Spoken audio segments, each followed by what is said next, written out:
7, 3, 2, 1.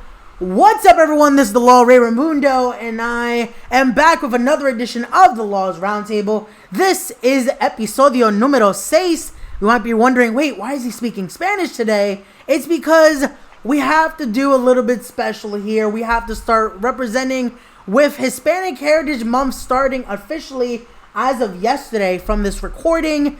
We have to show that little bit of the culture, and for that, I brought a very special guest, a friend of mine, another man that also represents this cultura. Guest, can you introduce yourself? I am yours truly from the South Bronx, weighing 215 pounds of chancletazos. Your boy, you're Matt Awesome. And wait, I am accompanied. He came through. He came through today. He wants to shoot it up with you too today, Raimundo. All right? Oh, there we go. There we go. I feel bad now. I should have added to the graphic, right? Because you see in the nice graphic we had for the intro of the episode, we have the great artwork done there by our friend Maria. We have the Hispanic Heritage Month logo there. I might have to add for the YouTube graphic, add a chancleta there so he feels welcome. He's there. He's in that picture. She drew him. Oh, that is true. I see him in the left corner. Okay. So he's there. We good. Yeah. I don't want problems with chancleta. I don't want problems. I'm getting that PTSD already. Trust me. He's about that. He is about that chop Ray movement. But I warned him. I told him about the Raimundo leg drop. Got it done to me before. It's not fun. It's not cool. So everybody that's doing the chop Ray movement, be careful. He can drop the leg of Raimundo. You don't want that. It rocks your whole mundo. So, see, I'm talking a little Spanish here. There we go. Got to start. It's for the month. It's for the culture. Of course. Culture. We got to. Especially the shirt I'm rocking today. Oh, shout out to Hoke. That might be. We have to wait and see. God, maybe a future guest. Again, I'm gonna be having for the whole month. I'm gonna try to get more and more. Just to embrace the cultura. Because if you guys have seen my channel, you see how it is. So let's do it. Yeah. Let's do it. But yeah, people, this guy right here, he's the man. That's a little artwork of him. The bodega cat. We get chopped cheeses from this bodega all the time. Shout him out. This T-shirt, y'all got to get it. It's going to a great cause too. Great cause. It's on whatamaneuver.com, guys. It goes to a great cause. And then you got we got the merch. We got the merch. All right, that's enough plugging. That's time for some fun. It's time for some fun. Don't worry, guys. Everything is going to be in the links down below. So if you do want to go pick up some Matt Awesome merch, you can definitely get that down below. But yeah, let's have some fun. Let's talk about it, Matt. How you been, though? We're in this quarantine. We're in this pandemic.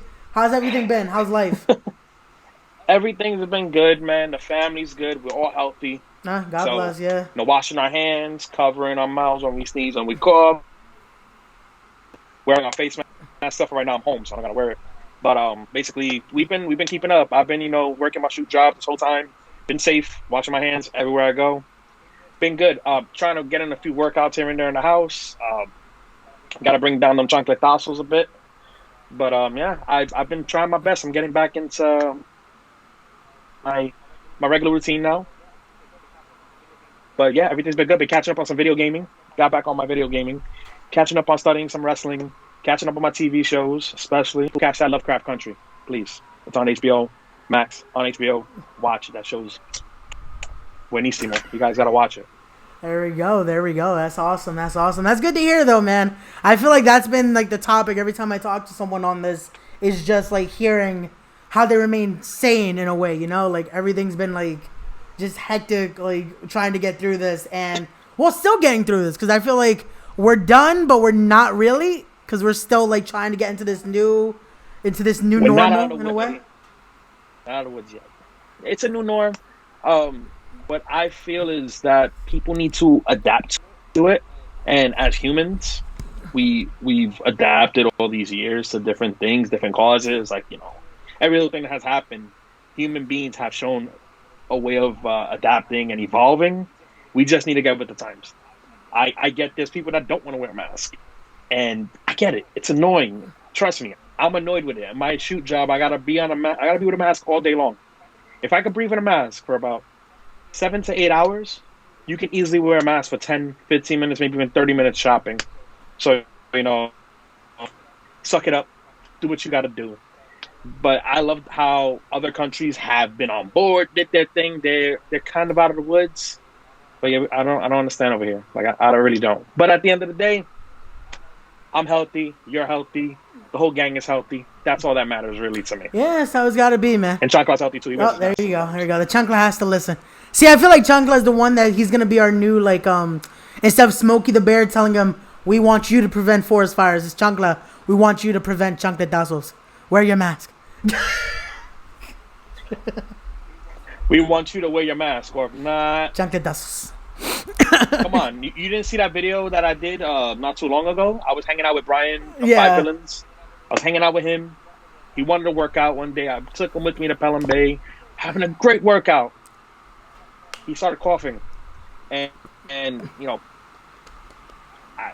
I got scared, and I'm like, bro, you know, some water. There's water right there, man. And he coughed again, and I'm like, come on. When he coughed the third time, Chancla couldn't take it anymore. Chancla was like, yo, we gotta do it, and we had to do it.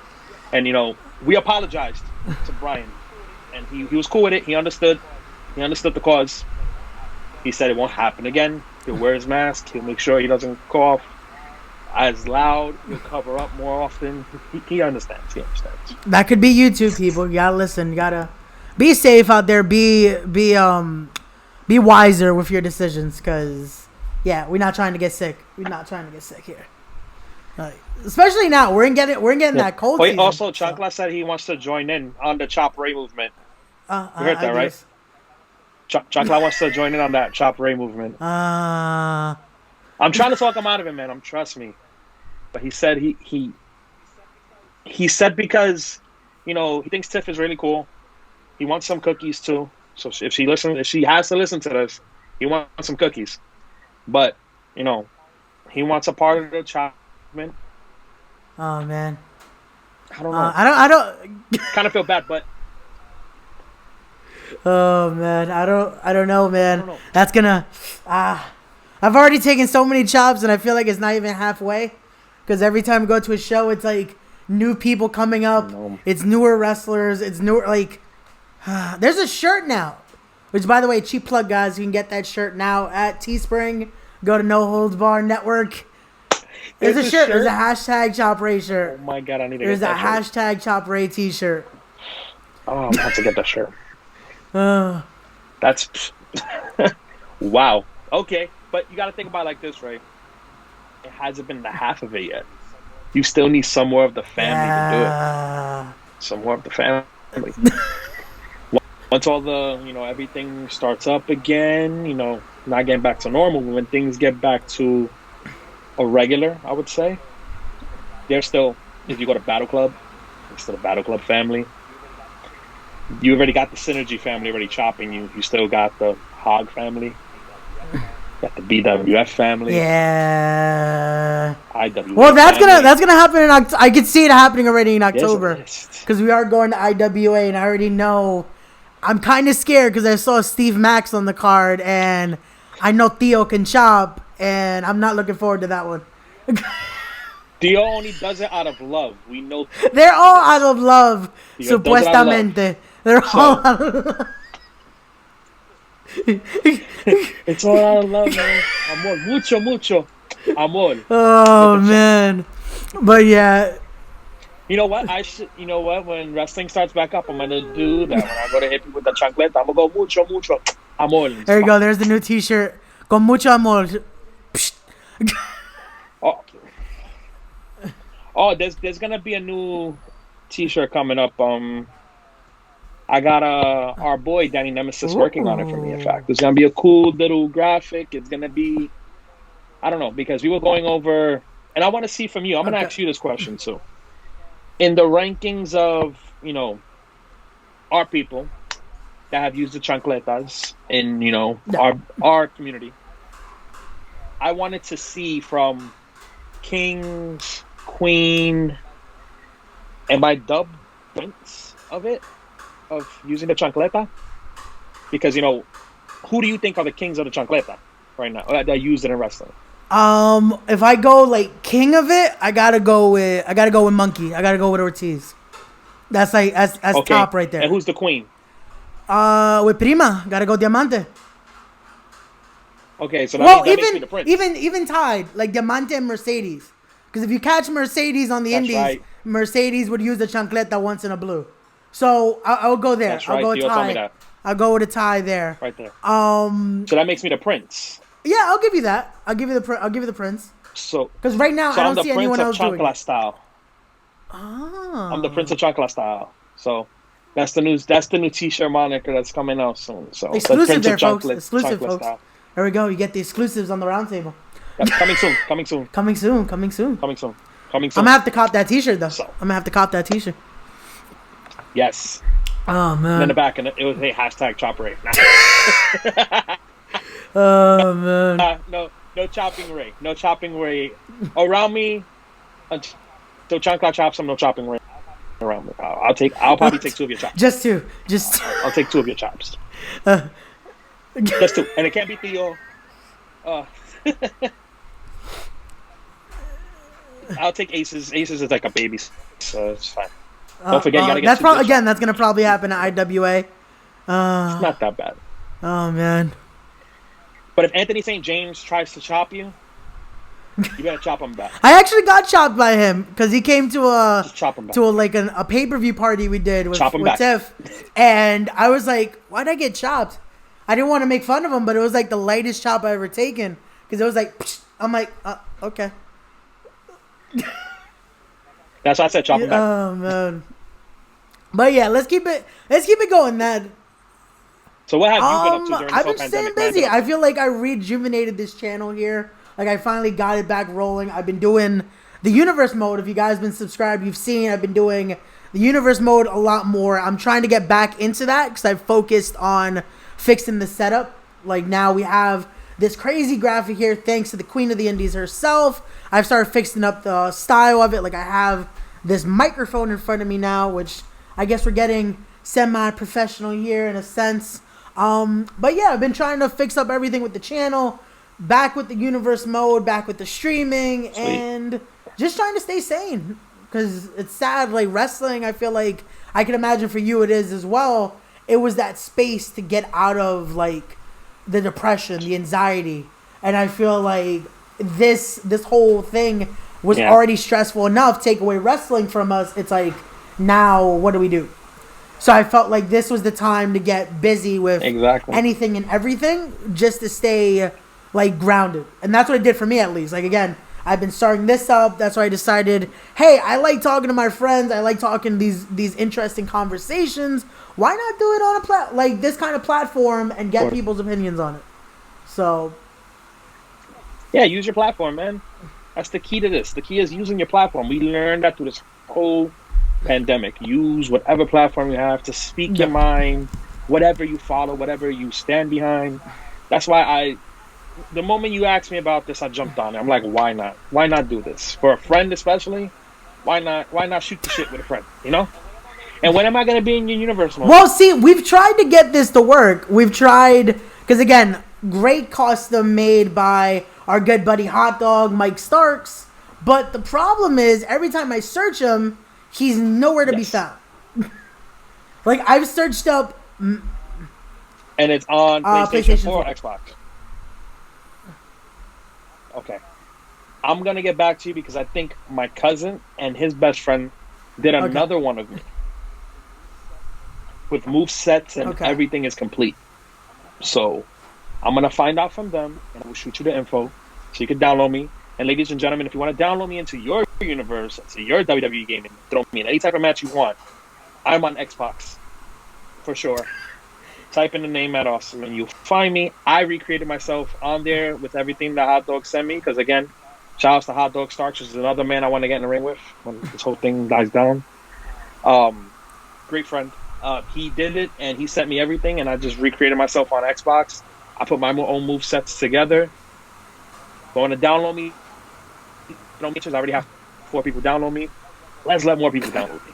Yeah, man. Let's see what you we gotta see. Because if not, again, like I kept looking. I'm dying to see who. I want to see who's gonna send me good predictions. Hey, I do good booking. If you've seen my universe mode, I do some crazy matches. I've created Man, I think I've made in total about 60 customs just on my own this season. Just trying to make like Wow. friends. That's how it started. My original thing with the universe mode was I used the roster that came with the game, but I was like, let me make a few of the hogs and a few of my friends just to get them like in there. Then I started getting like people asking, "Hey, can you make this guy? Can you make this guy?" This game for 2K20, it just started. Oh, make this guy. So I started doing that. I would post them and be like, "Who do you want to see next?" And I would just get a list. Before I knew it, I was like 60 people in. And I go full. I don't just go like Nice. the attire and all that. I go movesets. So I try to make sure like if I download you someone, know what? I fix the You know moveset what up. you waiting for? I'm anticipating that Russell Code game. I'm really anticipating that because a lot of our friends are in. Oh, that definitely, game. That they're definitely. to be in the game. You don't have to download them or nothing. I'm throwing plugs out there, so I'm like, listen, I know you guys can't sign me to a contract to be in the game, but can I at least be a creative character template Yeah. No. with the signature "your" and can we get a South Bronx from the South Bronx in there, please? Can we get a Chancleta in the game? Chancleta wants to be in the game. Like, come on. What is it? Virtual basements. Yep. Virtual basement. Virtual basement. Listen to this. Put me as a creative template. That's all I'm asking for. And your chant, South Bronx, so that if I do create myself, I can be from the South Bronx, New York. Come on, and a weapon of a chancla, so I could do this intergender match. And guys, throw in Ariella Nix too, so I can have a gender match with her. Come on, let's do it for the culture. Man. Come on. No, but that is something I feel like it is gonna, like, no pun intended, change the game, just because I feel like it's something different now. It's finally gonna be the indie game. Like, we're gonna get to see like a lot of our friends are in there. Like, shout out to Main Event getting in there. O'Shea Edwards, guys like LSG. Like, it's crazy to see. And then even guys now that are in TV, like Brian Cage, Matt Seidel. Yeah. Like, Brian Cage, it's crazy. I can't wait because I'm honestly, I was like, if I become a creative template, that'll be dope.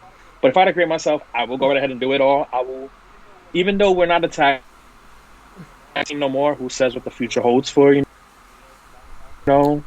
me and Johnny Santos, who knows? But I would love to create us and put us in a tag team match against Main Event. Like, I've been in the ring with those guys before training, and it was amazing. And they're such good friends. They're good bros. Shout outs to you guys. You guys are amazing.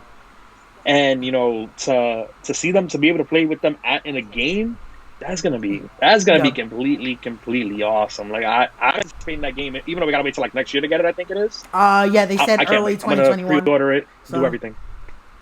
Yeah, I'm gonna pre-order it, get myself ready, just go ham on that game for like nobody bothered me for that weekend. Hope I don't got a booking. Hey, you gotta do like I do, bro. Like, I got the portable PlayStation with me.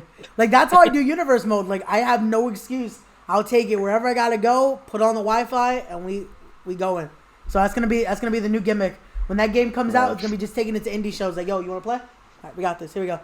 Grab a controller. That could be the new segment for this. That's good. It's a new segment. See, you know what's messed up? I had that idea before the pandemic started. I was gonna start like bringing this because I had all the customs. So I was like, oh, let's start taking it to shows. We'll record the guys actually playing with themselves. Pause. But like doing that type of segment and see where it goes. And once pandemic hit, it was like show cancellation, and it sucked. It sucks so much. Yeah, but again, I feel like we're getting to the new normal, and I feel like little by little shows will be coming back. I can definitely see New Jersey is kind of more lenient with it. So we're starting to see a lot more shows there, but I'm really hoping that we get some shows in New York soon because the New York crowds are hungry for it. And even the New York wrestlers, you and me both. like the New York wrestlers are hungry for it, and like I'm hungry. Uh, I want to wrestle already so badly. Like, I know, Synergy is a great place to go to. I see it all the time. Shout out to Colin and everybody over at Synergy. I'm loving what you guys are doing over there. Love to be a part of it one day. I see what's going on. Like, a lot of these shows are starting to open up in Jersey, and I'm like, Hi, I'm Matt Awesome. I would love to get booked. I would love to, bring the Chancla movement with me to like give everybody a chancletazo if needed. And I, I just want to like I've been fiending to get back in the ring. I don't want to go so crazy about it either because it's been a few months of a layoff for me, and I don't want to get hurt. That's the main thing. I want to get back into the groove of things, and like I want to try a different style of wrestling. That's my goal to get into a different style of wrestling. I just watched the Pure tournament this morning. So. The first two matches, which was buenísimo. Like to see Jay Lethal in that ring. That man has always been one of my favorites for years. And last year I was able to train with him one time, and he gave me so much feedback, and he was so awesome about it. And he was like, "How long you been doing this for?" And I told him the truth of how long, and he was like, "That's a veteran. Like the way you think in the ring is like you learn from like veterans." I'm like, Azrael. I'm like a lot of the guys that I've trained with. They know they've been trained by the best. So I picked up on what everything they told me. I absorbed it like a sponge, and I use it to help out other new people in the ring all the time. And to see him in that tournament this morning, like that was my morning. My morning was coffee and wrestling until I had to shoot out to work. And I watched his match, and then I watched the Wheeler Yuta Jonathan Gresham match, and Jonathan Gresham always brings this level of wrestling that the first time I saw him wrestle, I fell in love with the style, and I'm like, that's what I'll do. And watching the Pure Wrestling tournament is going to basically, I know, give me so many ideas, and yeah, man. Oh, I can't wait. And like I've been watching a lot of Eddie Kingston basically recommended a few matches to watch. I've been watching Kawada versus Osawa. I've been watching that, and I watched the triple threat match that Ring of Honor put on with Low-Key versus Jonathan. Low-Key, Christopher Daniels versus Brian Daniels, and that match, it was amazing. I had a match. It's so long, like since one of the first DVDs my cousin brought me to watch. Shout out to my cousin. He bought me a Ring of Honor DVD, and I'm like, "What's this? This is WWE." Like, what's this? He was like, "Watch it. Guarantee you're gonna fall in love with it." I'm like, "Okay." So I put it on. I fell in love with it. Like I'm like, this is not like what I'm used to. And he was like, "This is real wrestling right here. These guys wrestle with a passion that's by far the biggest passion, and half of these guys, majority of these guys, are from New York." I'm like, "Low-Key's from New York?" He was like, "From Brooklyn." I'm like, "It's LA." He's up, I'm like, "Is SATs?" He's like, "Yeah." I'm like, "Yeah." I'm like, "Sold."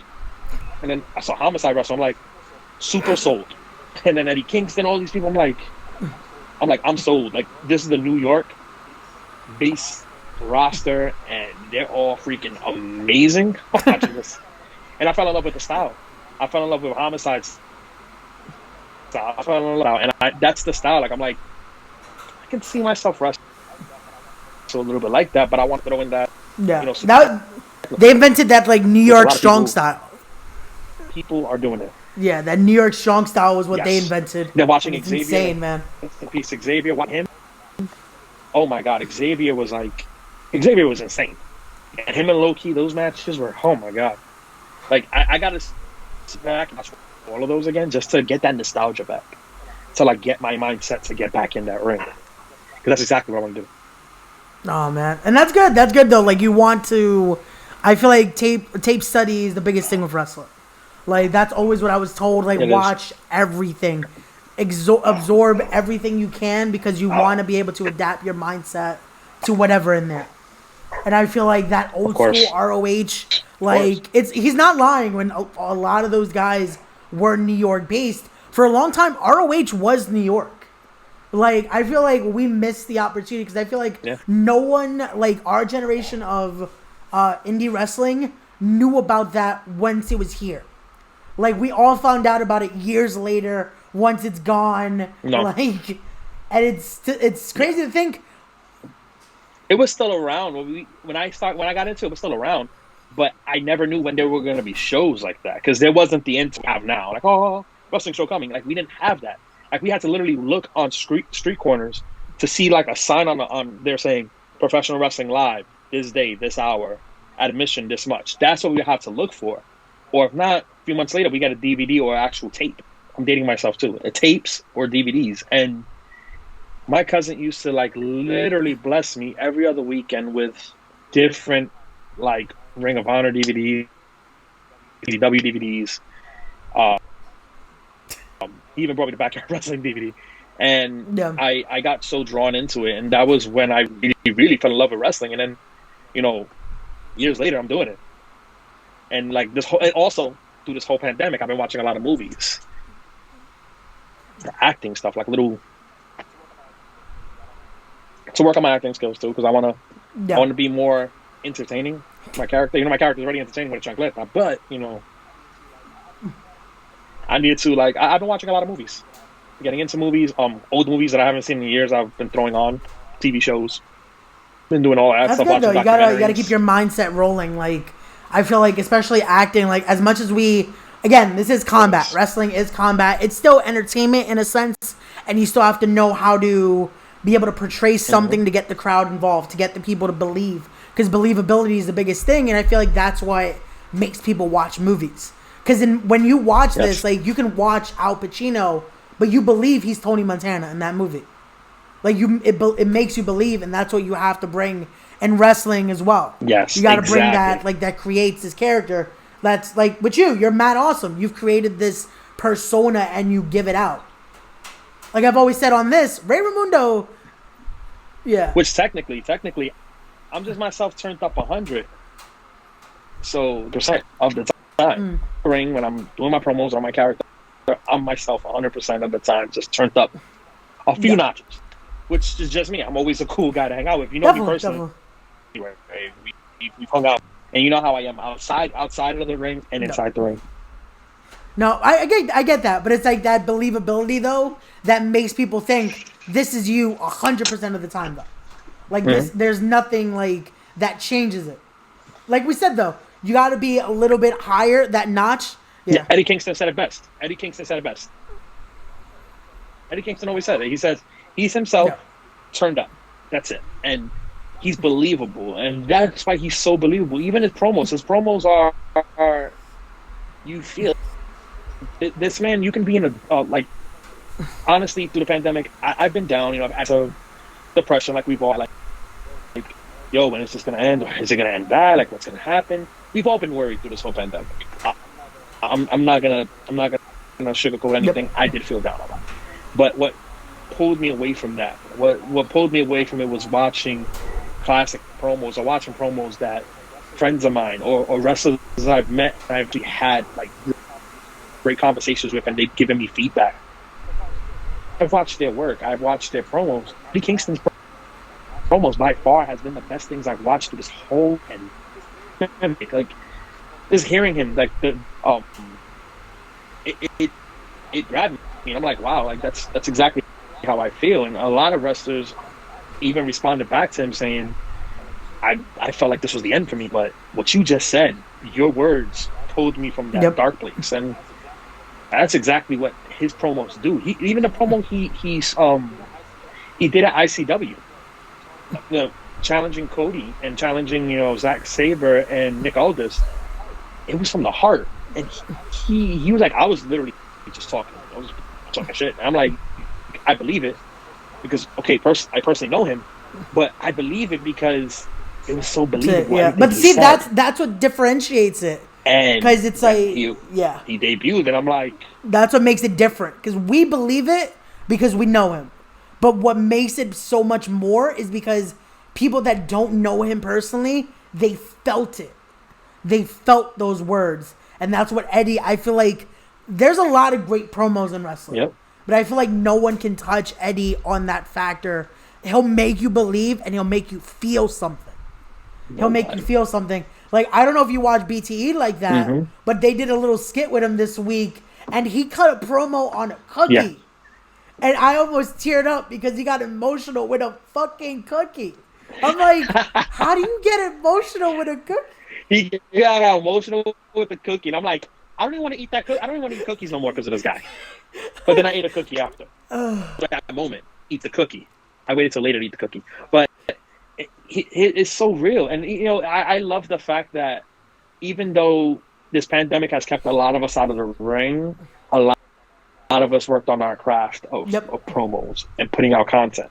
Like yourself, you've been putting all of your content out, and I appreciate it. I watch it. I like it. I enjoy it. I enjoy you freaking doing the universe mode, hearing you commentating. I'm like, what is doing? But like, Tiffany even doing things like doing the podcast and interviewing everybody, which I loved all her interviews. Seeing Leroy seeing what Uncanny Attraction did, the whole cinematic show that they did. I want to be a part of one of their shows because it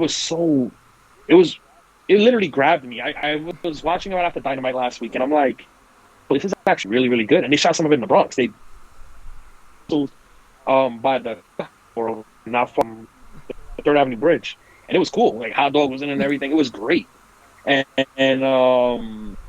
he even Charles Mason, what he did, that I don't know, like if the FBI is after him now after murdering somebody, but then again, that person reappeared. Was it all in his head? Who knows? I loved it. It was literally 3-4 minutes of I'm like, am I watching like an opening for a thriller? Like, what's going on here? Like these like promo chops, acting chops. Seems as if it like grew a little bit more through this pandemic. Like everybody's shooting different promos now. I haven't fell off. I've been putting out content as much as possible, either if it was wrestling related, or I don't know if you saw it when the pandemic first started. Me and my boy, we did a video of the essentials for being on quarantine, the quarantine essentials, and it was fun. It was right off the top of the head. I'm like, bro, let's shoot this. This is gonna be fun. It's gonna be epic. We're gonna joke around about it, but we're gonna be serious at the same time. We're talk about washing hands, toilet paper, paper towel, things to like calm your mind, like video games, movies, stuff like that. And we shot it and killed it. Then we did like a DJ quarantine. He was acting like a DJ in quarantine with face mask, gloves, hands. We put the green screen up. Had a time doing that. I've been doing little things here and there. I'm trying to, not saturate the community, but I'm trying to put out good content, fun content. I'm all about having fun, and I want everybody to feel the same way, not be so down, not be so depressed about what's going on. Again, we missed the everyday life that we had this time last year, but unfortunately, we can't have that. So we find different things to stay sane. It's different things to keep other people sane. Definitely. Like even hitting somebody up randomly saying, "Hey, how you doing?" Keeping that's actually it helps. It keeps sane. Definitely. And I feel like it's those little notes that all this has made us like reevaluate, Like it's created that different mindset that's like it's not a hard thing to do. Like it's easy to just pick up your phone because most of us are on our phones 24/7. Like it's not that hard to just be like, "Hey, how's it going, man? How you been? How's this? How's that?" Like, and I talked about it like on my last episode. I had this whole like conversation with myself on here that was like, I feel like we have to be selfish but selfless at the same time. Like be that selfishness that's like you have to reevaluate how you're feeling, but be selfless to make sure others around you are good. Because once they're good, you're being a little bit selfish that you're making sure you're good as well. Because I did a post earlier today about of course, how your environment is what makes everything work. And as long as your environment's good, your circle's good, you'll be good. That's how it has to be. And that's how 100%. This culture, even in wrestling, is. Like, again, like the people that we spoke about, we've had some great people around us that have based our mentalities and made us grow. Like, again, like the Eddie Kingstons, the Jay Lethals, the Homicides, the Low-Keys. Like, and this is all local. These are guys that we've been lucky enough to be in that vicinity of. Like, it's funny, during this whole quarantine, I've been interviewing a lot of people. I got to speak with Theo Mack on a podcast, and we broke it down. Like, where I'm at right now, they were living maybe a block or two away from me. Him, Loki, the Maximos, like all this was like in that vicinity, and it's like it makes you think if they did it, they're indie legends, they're wrestling legends. No matter where you go, you hear conversations about them. Yeah. That makes you have to think that could be you. Like, it's what has to motivate. Yeah. You know. I've mentioned Azrael's name to people, and people are like, "You've trained with Azrael?" I'm like, "Yeah, I train with him on a regular on Wednesdays, or no, before everything hit, but I train with him on a Wednesday every day. Him and Ghost Shadow, and they've taught me. They taught me a lot. They taught me a lot of my grapple, my ground game, and they're like, "Oh my god, yeah, Azrael's the man. Ghost Shadow's the man." I'm like, they're legends in the game, and to be under the learning tree, Theo Mac, Santana Ortiz, always, Eddie Kingston, Homicide, Loki, to be under their learning tree, it's great because I feel a lot of us get not only do we get the wrestling talk, the wrestling training, the wrestling learning, do's and don'ts of the business, we get life lessons. They talk about life more than they talk about wrestling because it all intertwines, it all connects. Oh, definitely. That's one thing I could say. Having great lives, like we were riding out to a show in Drake 2 years ago. I was in a car with Homicide and we were talking, and he was talking to me and Hot Dog about one time in his life, and we were like, "Wow, really?" He was like, "Yeah." He broke it down to us and everything. He was like, "Yeah, it was so good to be like, yo, I idolized this guy growing up, and I'm hearing these stories, and I'm like, I've seen people like that. I was born and raised in the South Bronx. I seen it every day. I grew up in the hood, and to see how people like him and the rest of the crew, how they buckled down on what they believed in, and they followed their dream and their passion, and they've been to places where we would love to see one day. It means a lot to us. That's like I always said. From the projects I was raised in, I come to projects where Iran Barkley was the pinnacle of it because he was a world-renowned boxer, and he lived in my projects, and he made it out the projects, and he was a world boxer. He was a world champion. I'm like, yo, Iran made it. I could do it too. And then supposedly P. Diddy's father lived in my projects too, which is kind of true. And a lot of people came from the areas, even in Brooklyn, like we grew. Especially my thing is the Latinos. It was hard to see. How can I explain it? Back in the days, you had your Carlos Colon, you had your Pedro Moraleses, and they were great wrestlers. They put Latino wrestling on the map. Then you had your Eddie Guerreros, you had the Guerrero families, you had your Mi Marcaras, you had all of those guys, right? And they were reason to be Latino and be a wrestler. Fast forward years later, right? You got Carlito. He's from the Caribbean. Never said he's from Puerto Rico. Right? Then you had, Psychosis, Super Crazy, and was it? From Mexico's, yeah. It was the Lorenzo Guerrero. Yeah. You had the Mexicals. And what did they do? They rode in on tractors. Yeah. So the lawnmowers, right? Then you had your Eddie Guerreros and your Chavo Guerreros. They came out, low riders, Lachi Steel. See, you see where I'm going with this, right? All the wrestlers that they came out, they were put in a stereotype, but it wasn't a clear stereotype to make our Latino race look like we're about something. Because then you have your Salinas, they're killing it in music. You have your Gloria Estefans, killing it in music.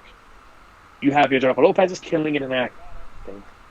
Your Sofia Vergara's, your Rosina Sanchez's, they're killing it. Right? But yeah, when you get to wrestling, you have Primo and Epico selling timeshares. Then you go over to TNA at the time, and you see LAX. You see Hernandez and Homicide and Conan. And they were about their business. They were kicking ass. They were proud Latinos showing, hey, we're Latino, what's up? Then you had Eddie get like that in wrestling. Then now, fast forward to now, you have Santana and Ortiz showing people, yo, we're from Puerto Rico. Yeah. We come out with the flag all the time. Get a Puerto Rican angry, and this is what's going to happen. Yes, they're still having that, oh, we're violent people. We're not all violent. I'll hug you. I won't kill you. I won't shank you. But if you get mad enough, I hit you with a chancleta. That's me. Like, now I feel Latinos are showing, and Latinos are, they're showing that we're a part of a bigger movement than what they want us to be. Than what they label us as. That's the big thing right there, is the label. A lot of promotions are getting that picture. Yeah, the label that was put on us, like, exactly. It's like you said, like, there was very stereotypical roles and very big into the, oh, this is the only way you can fit in. It's either you got to be the stereotypical Mexican like this, or you got to be the cholo like this. There weren't, like, Eddie Guerrero and Rey Mysterio kind of paved that way to just be based off their wrestling. But it's hard when everything else is a comedy act, or this, or this, or this, or this. Now I feel like this movement in wrestling, Latino culture, is accepted as, no, they're great wrestlers who are proud to be Hispanic, or proud to have that culture. Yeah. Yeah, exactly. That's why I love seeing the guys come out on TV. That's why I love seeing people come out on Dark, and they say San Juan, Puerto Rico. When Ivelisse comes out, she comes out with the flag draped over her shoulders. Puerto Rico. When Diamante comes out, proud Miami, and she's proud of Miami, but she's proudly Cuban. So I love seeing Prima come out with a Cuban flag. I love seeing Tasha Steelz comes out, do her little salsa, she's going to the ring. I love seeing that. That makes me feel good. That makes me feel even better to be Latino at the end of the day. Yep. You know, seeing all of that, I'm like, man, we're putting wrestling on the map, and it's crazy. And I pray and I wished that Eddie would still be around to see this, because I know Eddie will be so proud of what he sees what Latino culture is doing. Like, even my thing is even Mecha Wolf. Shouts to Mecha Wolf. That's another great person that I talk with a lot back and forth, and we've been conversating through this whole pandemic. He's a proud Puerto Rican, and he's bringing it down to Mexico right now. And all of us are different in all types of ways. Like, you have Santana Ortiz, they love their hip hop. They're New York based, they're New York guys. They love their hip hop. They love their Nas, they love their Wu-Tang, they love their Big Pun. Guaranteed that's how we are, because that's how we are here in New York as Latinos. We also love our salsa. We love our moms, because we don't want to get chancletazos. And yeah, exactly. That's just us. On the other hand, yeah, he jams to like reggaeton or whatever. He's hip hop. He's a metalhead. He loves his metal music, so that's why his whole gimmick is set up metal style. But he's a Latino. Yep. You see, like, we be other when we're in the ring. Like, think about that. Like, a lot of people don't see that. Like, oh no, you're from here, so you should be like this. No. I'm Puerto Rican. I show it every single time I go on the ring, and I'm proud of where I come from. I'm proud of my island. I'm proud of my people. I'm proud of my Taino bloodline.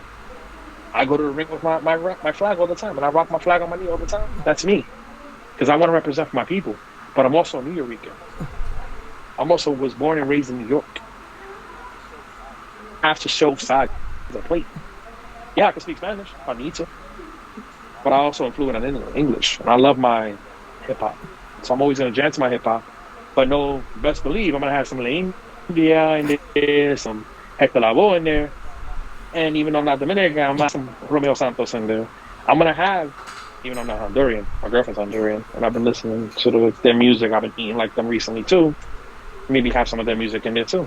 I'm just Latino, and I love my life. And I think that's the biggest thing that I feel like.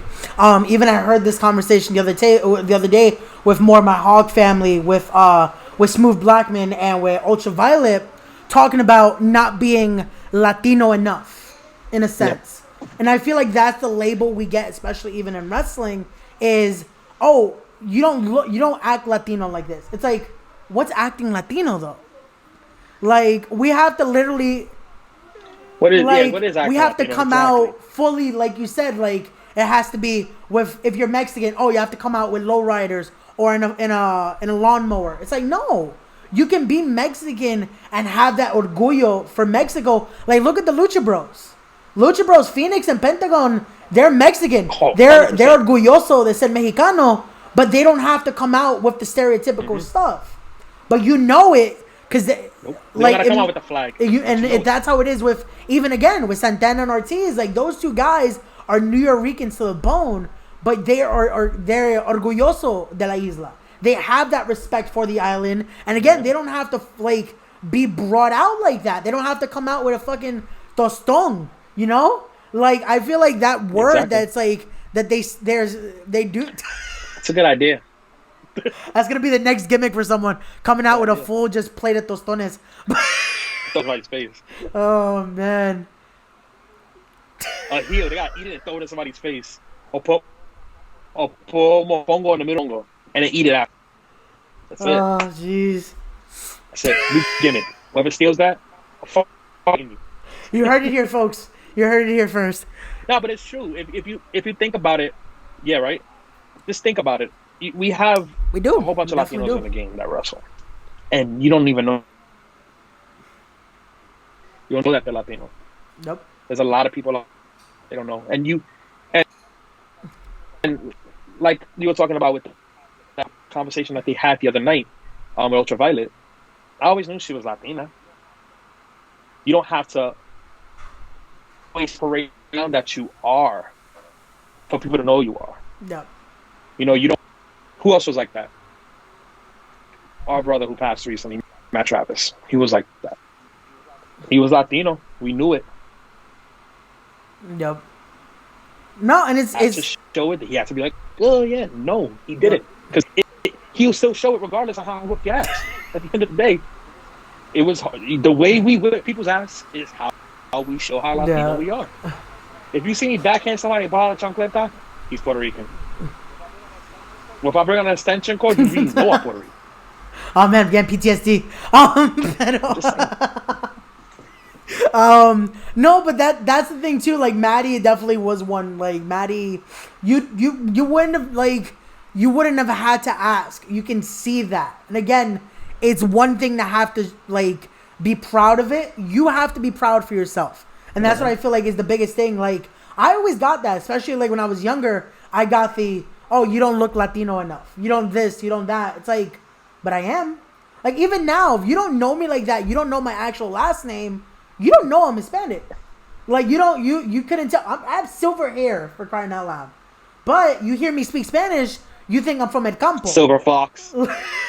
Like, I'm proud of where my culture is from. And I'm proud of being a Latino. And I feel like that's what I love about this business that we've chosen to pursue, is there's a lot of people to look up to and to be proud of being Latino. Because I feel like that's what loses it for people, that they see only, oh, you have to be like this, you have to be like that. It's like, no. There's guys, again, just from New York alone, you have the Eddie Kingstons, you have the Homicides, you have the Reds, you have the Low Keys. Yes, ladies and gentlemen, Low Key is Hispanic. So, and this is. I want to tell you a story real quick for you guys. On here, you hear it first story, right? Back in January, it was January 4th. It was an ICW show over in Jersey.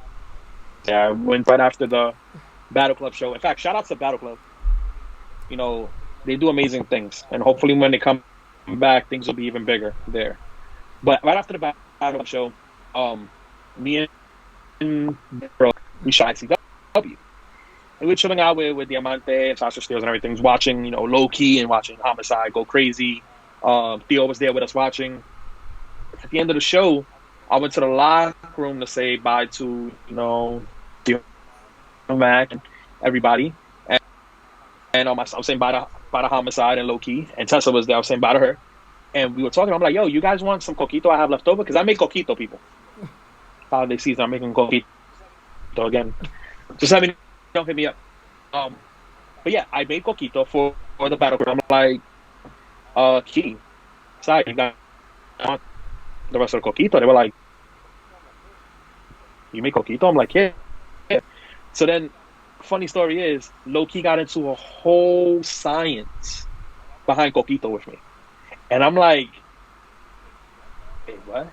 You make what kind of coquito? With Nutella? Wait, time out, what? And he started breaking it down. He was like, but yeah, you said you have coquito, go get it for us. So I went to the car, grabbed it, came back up, handed it to him and Homicide. And I'm like, yo, I'll see you guys. They were like, no, wait, where are you going? I'm like, I'm gonna leave. They're like, no, you get. I'm like, why? And they were like, we gotta taste it before you leave, because if it's not good, I'm like, oh, yo, my heart hates my ass. Yo, you know if you fucked up, like you got the Godfathers of wrestling. I'm like, good. That's the thing. That's what scared me. And then Tessa even looked at me like, oh, you in trouble if it's not good. Like, and then they're like, the first one who was the closest to me to drink it. I'm like, damn, he's heavy-handed. It's gonna hurt if you don't like it. So he drinks it. He goes, what do you use? I'm like, I use. Yeah, no, secret, I'm not gonna don't put it out there. Well, yeah. And he's like, really? This is excellent. This is really smooth. And Homicide's like, let me taste it. I'm like, oh, shit. Homicide tasted it. Homicide tasted it. Homicide's like, yo, man, this is good. He was like, in fact, I thought I was talking about yours. This is what he was talking about. I'm like, yeah, I make one every year. He's like, next year. I know I'm hitting up this holiday season. I'm hitting you up. And Loki was like, I can make it for you too, right? I can make it for you too. He was like, that one. I'm like, enjoy the rest of the coquito, guys. And Tessa's like, can I have some? I'm like, go right ahead, girl. I'll see you guys bye. I don't want to get beat up by Tessa now. But she don't like it. She got a Mexican husband. I don't know. So I bounced. It's real fast.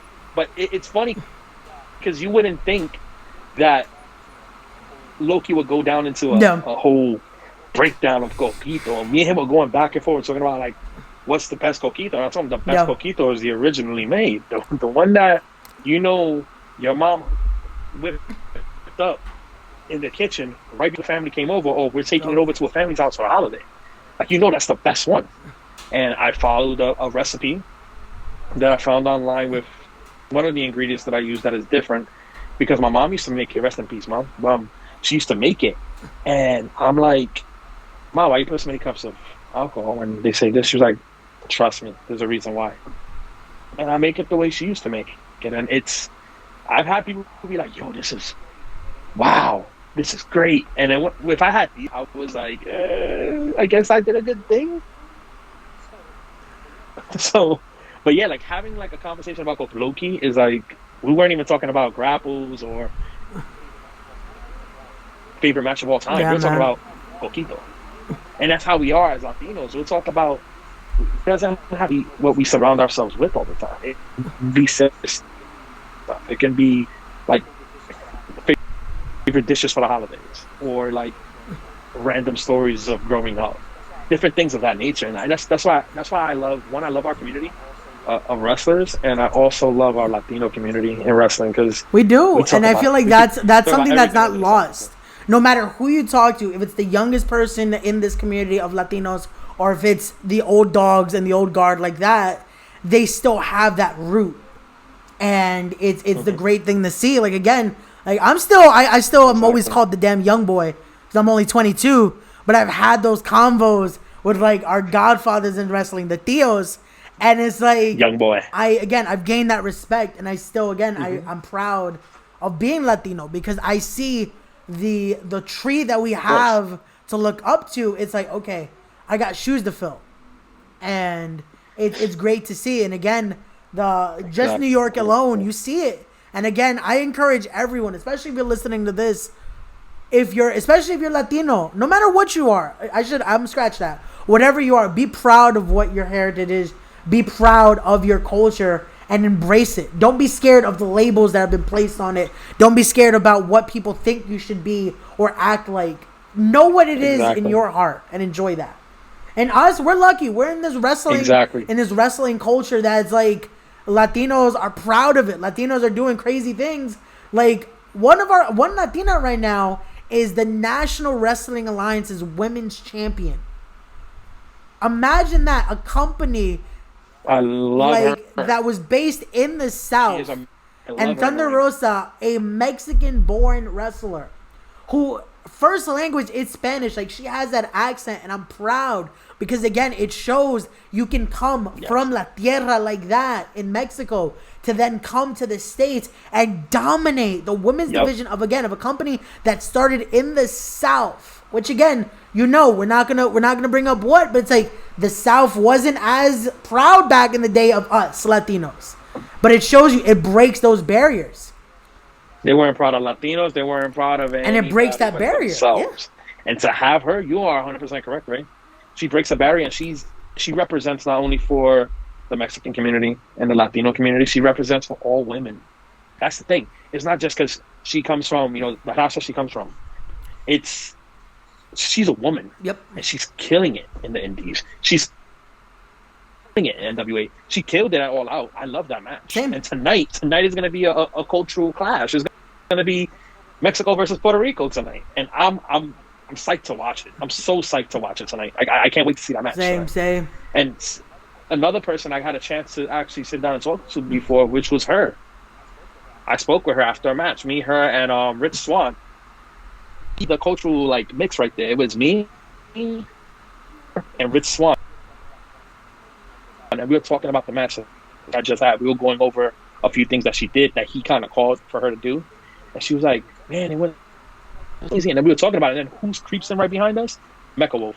And it was just a clash of cultures, just talking about what we love, and then we were just talking about random stuff right after that. Like we were literally talking about random things, and. It's this community. It's vast, and I'm just 100% excited to be Latino and in this community.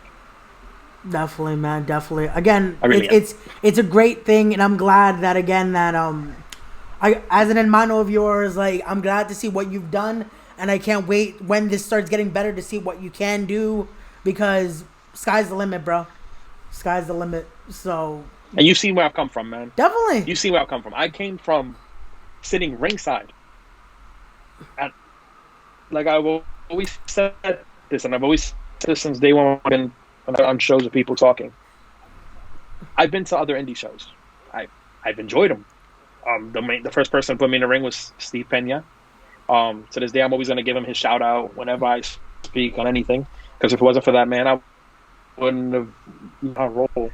I would have never found out that I can just go right, not too far from me, pay some money and get in the ring and learn. I didn't know that if it wasn't for him. And I went to one of his shows in Gleason's, and I liked it. I fell in love with it again. But then, in that February, I went to a Hog show. I sat ringside. I saw Angone versus Johnny Gargano, ringside, right in front of me. And to hear the story that Anthony Angone said, that broke, one, it broke my heart, and two, it showed how much passion the men have for the business. That a week prior to that, the doctor, he was sick, he couldn't do this, and that. I don't know if it was a work or not, but he wasn't. Supposedly he was sick. I've seen pictures in the hospital. So I don't know. He was sick, and for him to be in the ring and do what he did, and to fight Johnny Wrestling a few months later, who was signed to the WWE. That was amazing. Yep. Private Party. It was TJ Marconi and Josh Glide teaming up against the New York Wrecking Crew, against Santana and Ortiz in a tag match. That was crazy. And I was ringside, and that opened my eyes. I don't want to be that guy when I get older and say, man, what if I would have my phone? I want to be the guy to be like, yo, I did that before. You see what he just did? That hurts. That's not easy. That's good. That's great. I didn't want to be the guy to not say I never did it. I want to be the guy to say I did that. If it wasn't for going to that show, sitting ringside, and they can do, and it means that we're there that night, like the other people. I made friends with Sonya Strong that night. I made friends with Johnny Gargano and Candice LeRae that night. I met you that night. I met a whole bunch of people that night. And we know what ended up happening? I'm in the business. I'm doing this. And if it wasn't for that show, and me seeing other Latinos doing what I love and what I wanted to do, I would have probably never did it. I wouldn't be probably sitting here talking with you about this right now. I wouldn't have never met family like this guy. Like, I wouldn't have never met people like Ariella Nix, Hot Dog Stark, Theo, Eddie Kingston, any of them. I wouldn't have met any of these guys. I would have just still been sitting at home watching them wrestle and be like, yo, these guys are amazing. I would have just been a fan. Nope. But no, this was something that was a passion of mine. I was hungry for it, and I'm doing it. And then what better to do it with people like you, right? You put us all on a platform. You put us out there. You put us on your platform so we can showcase our work. You talk about us in podcasts. It's to have you as a friend, hermano, like we say, and it's all great to like have you as a fan. Because if it wasn't for you, people wouldn't chant for all of our friends. Mm. And I appreciate you for that. I just wanted to say that. I want to get all emotional and start crying. I'm not cutting a promo on a cookie today. It's but that's how we. I appreciate what you and Tick do. That's how we are as a culture. Like we get straight into like we gotta show our respect, but then it gets fucking emotional. It's like but that's it. It's those tears, exactly. But it's those happy tears. Yeah, exactly. It's like no Yoda. Like that's how it is. But I'm not crying. You're crying. I agree though, man. Like again, I forgot about that. Like that was chapter 1. That was the show we met, and funny enough, the show for me was the one right before that. It was Civil War for House of Glory. That was the show that got me just hooked on indie wrestling. That was in December, I think. Yep, that was December. That was the cage match, wasn't it? Yep, between Bryan and Red. I saw the flyer to that, and I'm like, yo, this is gonna be pretty cool. But I didn't go. I didn't know how to get there. I'm like, I'm not gonna travel that far. And then I ended up going to outside in February. So I found myself there regardless. I found myself at a Hog show, and it was ever since then I was hooked to. Yep. And I feel like that's been a lot of people's stories. That, luckily, I feel like that's been the lucky story for a lot of people. Yeah, not is that, but then that's been the story. Like I feel like that House of Glory vibe, just because, and it's the fans too. Like again, we've met so many people through there. Like Hoke has a similar story. He came to a Hog show, and look at him now though. He's the gift god. Like the dude, no matter where you look, is posting these clips of great matches from around the world. It's not just your local indie. Matches. It's like he's posting from matches from the UK, from Canada, from here. He's in Canada doing it. Like, imagine. He's doing this thing. Like it's. You just need that one little bug to bite you to want to do something and be passionate about that. That's the thing. And I found that with wrestling, and it's funny because right after Hog, I got into the ring a few months later with Pena. Learned, and then just so happens from Ring of Honor, Prince Nana, his nephew's wife worked with me in T-Mobile. Oh, I just said my shoe. Hey, if you want, I can edit it out. You let me know. Saying it. So, I don't care. I need money. So I don't care. But basically, she worked with me, and one day she was like, yeah, my uncle, he's a wrestler for Ring of Honor. I'm like, oh, really?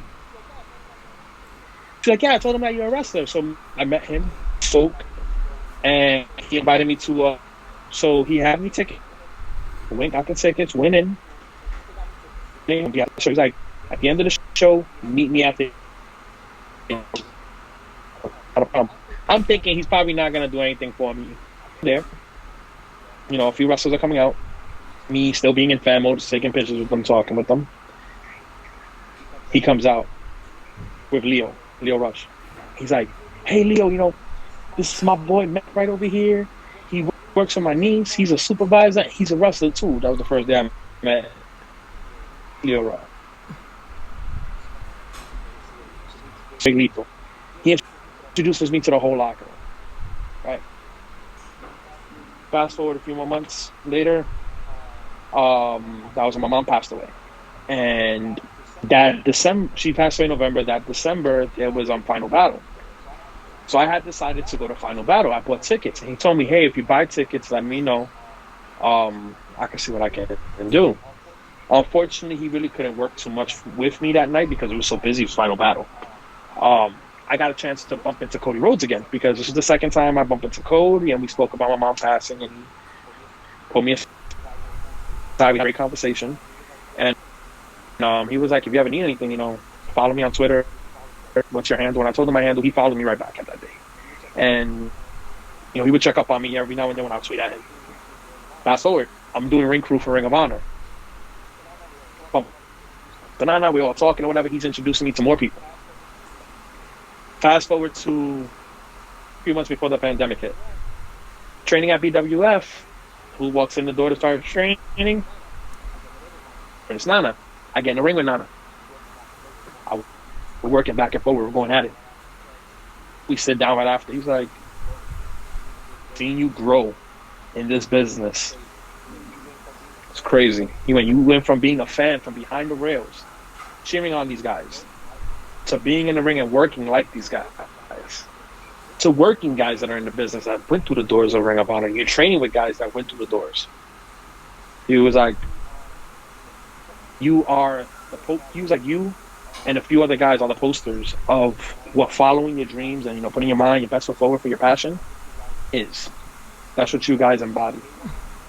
He was like, "Because from day one I met you, you spoke to me on how positive you wanted, how much you wanted this, and look at you now, you're doing it." He was like, "You might not be doing on the grandest stage, you might not be on TV, national TV yet, but you have that face, you have that character, you have that charisma about you, and you'll be there." He was like, "I guarantee you'll be there."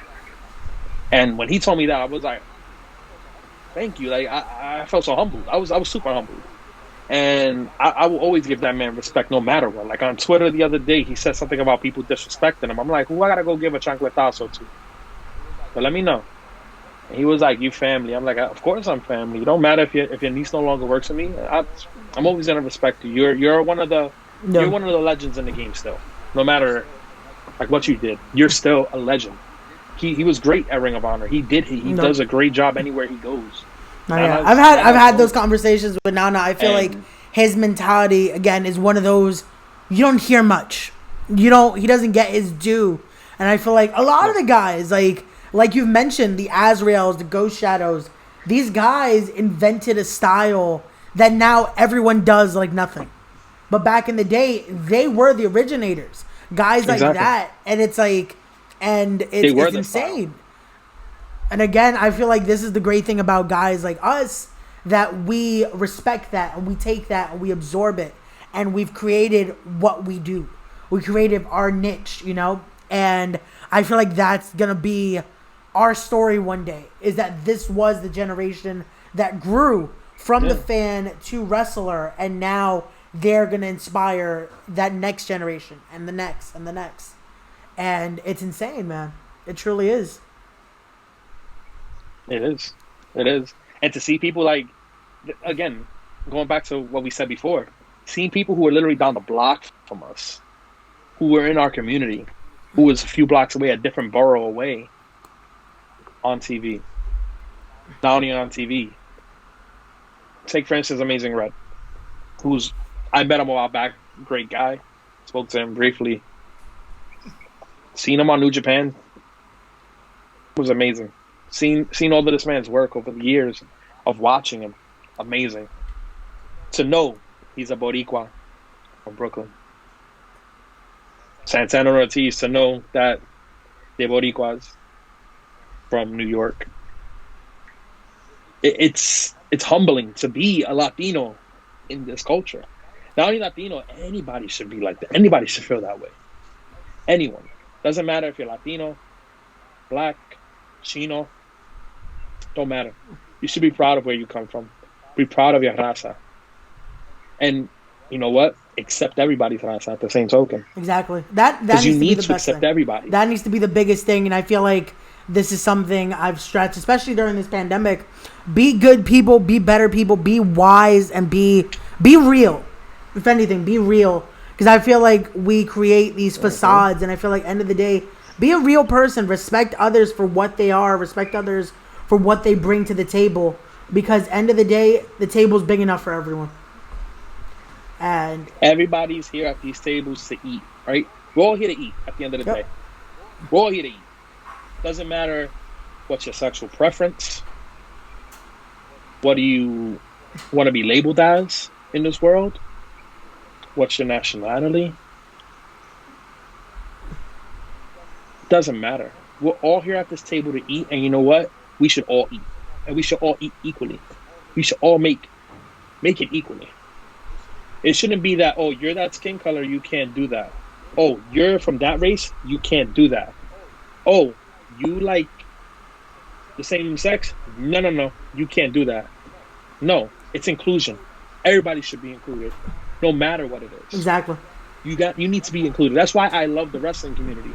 In the wrestling community today, we are so inclusive. So inclusive. You have the Sunny Kisses of the world. You have the Louis Lindos of the world, which shout outs to Louis Lindo. I love Louis, so man. Much. He's gonna be another one that I definitely love. That I'll be bringing on, especially for this series of episodes. And if you don't mention me, listen. If you don't mention me, take this note down. Tell him he earned the chancletazo if he doesn't mention me.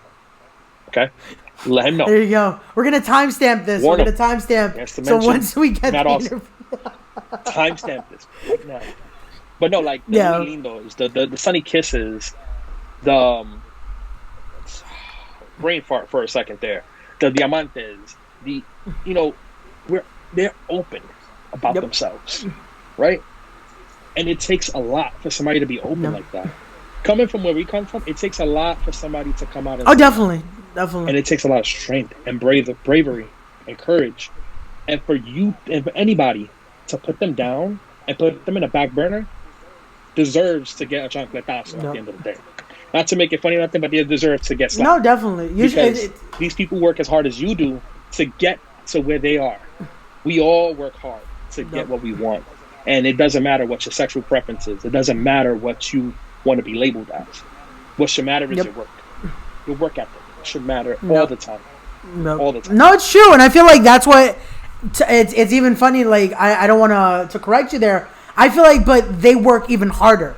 Because of people that try to label them and try to stop that, they work even harder because just as bad as it is to label a minority, I hate, like, I get why it's called that, but I hate the word minority when it's referring to us. I hate to be referred as a minority because end of the day, it's exactly that. Like, I get it. Oh, because you're this or that. If you're not, it's like, no one's a minority when the whole thing is we're a human race.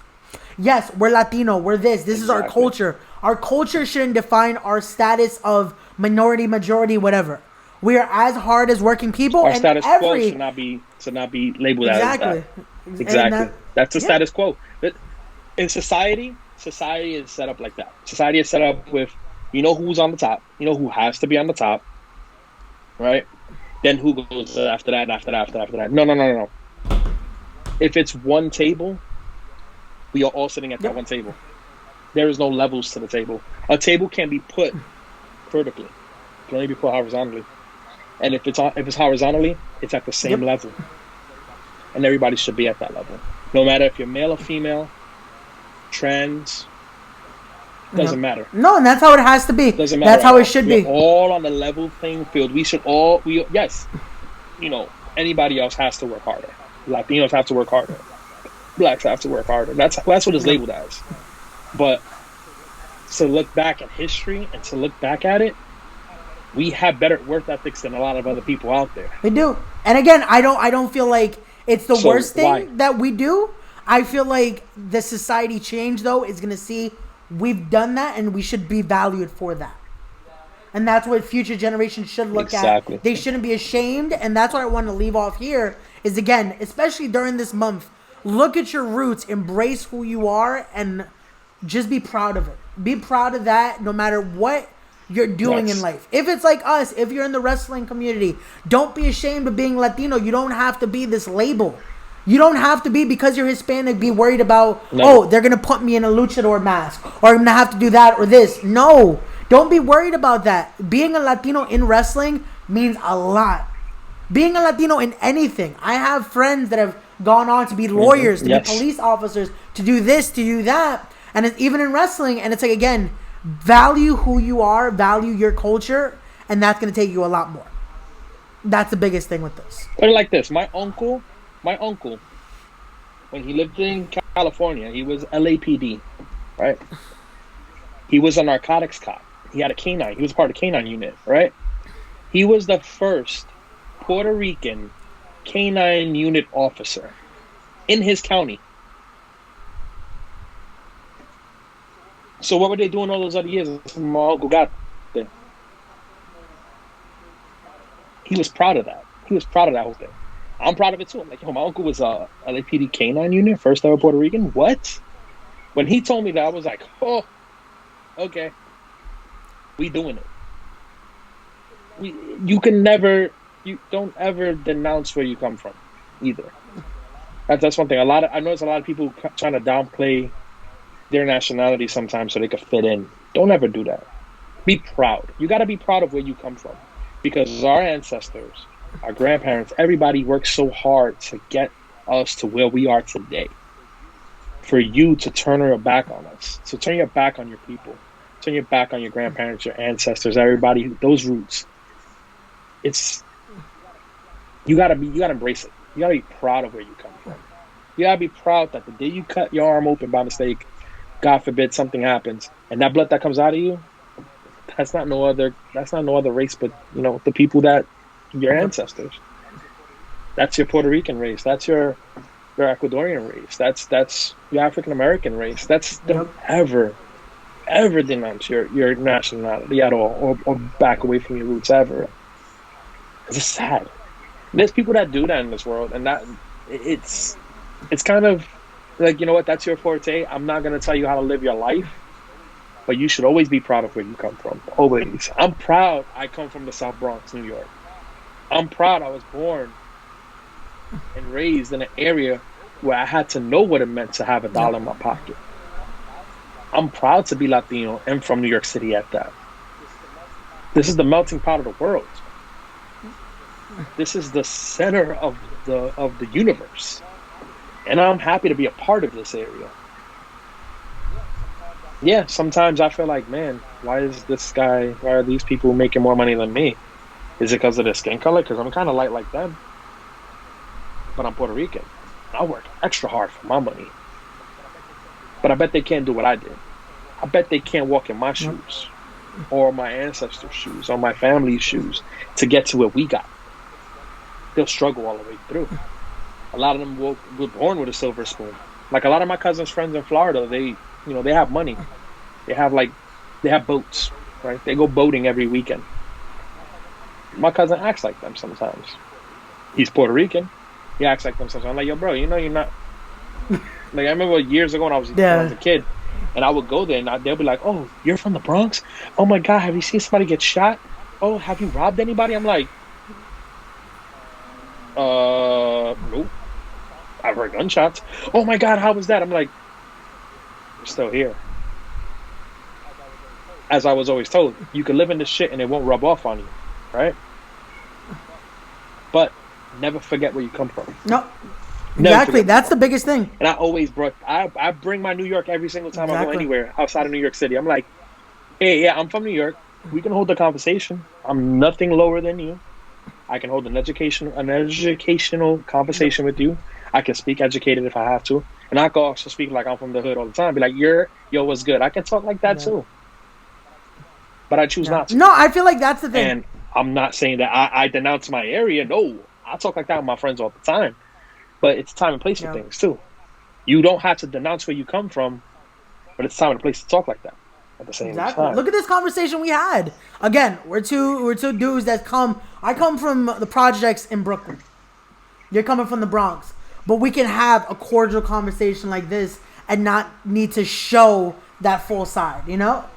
And again, it's not the thing to forget where you come from. It's the thing to respect that, have that in your mindset. But know there's always going to be that time and a place. Again, but that's the biggest thing. Know to have that in your mindset. Not to forget about it. Don't forget your roots. Don't forget where you come from. And don't forget your culture. Biggest thing. Because end of the day, that's who makes you you. And that's what's going to be what you have when you leave this world. Because that's the biggest thing. I feel that will set you apart from the rest. It is. Because that's what, no matter what, you skin down a person, they just have those certain things in life. And that's going to be what makes you different. So, but and we all, the funny thing is we all look alike in the inside. We're all pink, bony, muscly, and we have organs. All of us are the same way. Just the outside. Exactly. Hey, but again, you do that, ladies and gentlemen. Be proud of your heritage and just be better people. Matt, unfortunately, we're going to have to start bringing this to the end because we've had a great conversation. I knew this was going to be a fun one, and I'm glad. Yes. I definitely going to bring you back, bro, because this is going to be a two-parter. We're going to have to do this again very soon. And hey, we'll do this again, but we got to do this. Oh, definitely.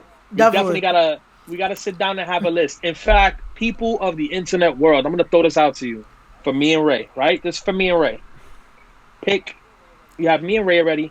Pick 3 other people you want to have on the podcast. Us 3 talking, just shooting the shit. There's 3 other people. It could be, I don't know. I'll just throw a few names out there. It could be Ultraviolet. It could be Theo Mac.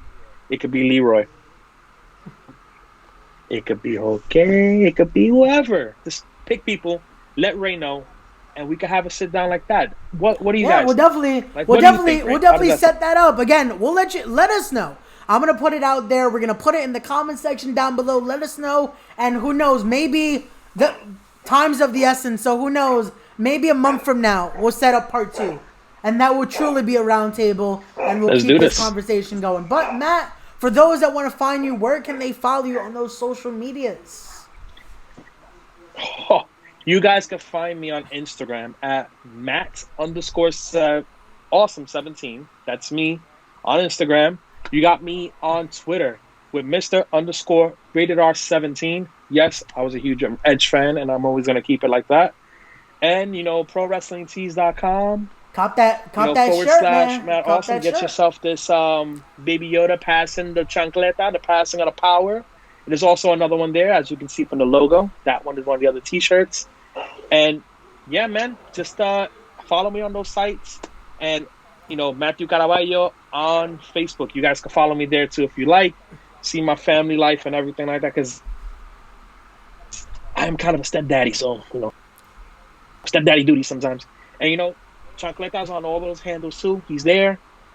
If your kids act up, easily can, and you hear that. Yeah. You hear that. Just know. But yes. Ray, love you again, brother. No, love you, man. For having me. Thank you. We gotta get Hoke. This guy too. Buy this Support the brother, Hermano Hoke there. Oh, and also, we got more plugs. Jay Garcia Show. Look, follow him. He's hilarious, people. He's a Latino from New York City. Follow the Jay Garcia Show on Instagram. It's also Jay Garcia 118 on Instagram. Follow the man. He's cool people. He's like family to me. All the links are going to be below, guys. You're definitely going to want to cop the merch, support the peeps, and that's going to be it for the episode, guys. This has been, again, episode number 6. Or I'm going to call it episodio. Ray, let me get one. Oh, I got you. Let me get a year. Let me get 1 year. There we go. Yeah. There we go, guys. Again, thank you guys so much for watching. If you like what you see here, don't forget to like, comment, and subscribe. Share with the friends, share with the family, share with the pets, because they might want to see too. And as always, don't forget to follow me on social media at Ray_Ramundo. That is on Instagram, that is on Twitter. If you find me on Facebook, maybe I'll add you. Just don't be weird. That's all I ask. Don't be weird. But thanks again. Please don't. Don't Please send nudes. No. Thank you again, Matt. We'll talk to you soon, brother. And this has been another episode of the Laws Roundtable. I'll see you guys on the next one. Peace.